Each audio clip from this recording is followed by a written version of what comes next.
రెడ్డి గారి మీద లేనిపోటు నేను అడిగిన క్వశ్చన్ కి ఇప్పుడు మీరు చెప్పేది సమాధానం కాదు. నేను అదే అది చెప్పినాక ఇది చెప్పండి, అది చెప్పినాక ఇది అడగండి.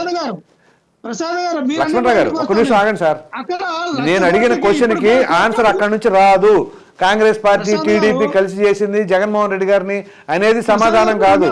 నేను అడిగిన ప్రశ్న ఏంటి, చంద్రబాబు నాయుడు గారు అరెస్ట్ అయినప్పుడు దానికి సాక్ష్యాధారాలు కోర్టు అడిగితే సిఐడి అధికారులు మాకు సమయం కావాలని చెప్పేసి దాన్ని డ్రాగ్ ఆన్ చేసుకెళ్లారు. దానికి మీ సమాధానం ఏంటి? మీరు అనే పాయింట్కి వస్తాను. అదే చెప్పండి. దేనికి అడుగుతా ఉన్నారు?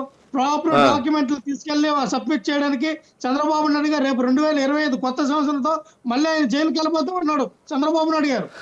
మీకు అర్థం కాదేమో, మాకు అర్థం కావట్లేదు బాబు మీరు చెప్పి. చంద్రబాబు నాయుడు గారు మూసేపోతూ ఉన్నారు, చంద్రబాబు నాయుడు గారు మూసేపోతూ ఉన్నారు. మీకు అర్థం కావట్లా. వినండి ప్రసాద్ గారు, నేను ఎందుకన్నానంటే మన ఇదే అలిగేషన్ జగన్మోహన్ రెడ్డి గారి మీద 1,00,000 కోట్లు అని చెప్పారు, 13,500 కోట్లు అన్నారు, లేదా 500 కోట్లు అన్నారు. అవి ఎన్ని కోట్లైనా ఆధారాలను చూపించండి. ఎంత ఒకటి రాలా బయటికి, ఒకటి ఎంత. మీరు అధికారంలో ఉండంగా, అధికార యంత్రాంగం మీ చేతిలో ఉండంగా 2023లో ఆయన సెప్టెంబర్ నెలలో జైల్లో పెట్టినప్పుడు ఎటువంటి సాక్ష్యాధారాలు సేకరించలేకపోయారు. ఇప్పుడు వాళ్ళు అధికారంలో ఉన్నారు, మీకు కనీసం ప్రతిపక్ష హోదా లేదు.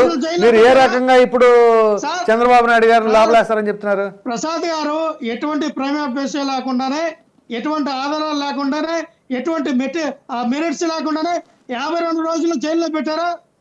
52 రోజులు జైల్లో పెట్టారా? పెట్టారు కదా సార్. న్యాయ వ్యవస్థలకి వాళ్ళు బెయిల్ కోసం అప్లై చేయలే, క్వాష్ పిటిషన్ వేశారు వాళ్ళు. జడ్జిలుగా మాత్రం నాలెడ్జ్ లేదండి ప్రసాద్ గారు. అందుకనే కదా సార్ న్యాయమూర్తులు అడిగింది పదే మీరు ఎవిడెన్స్లు పెట్టండి అని.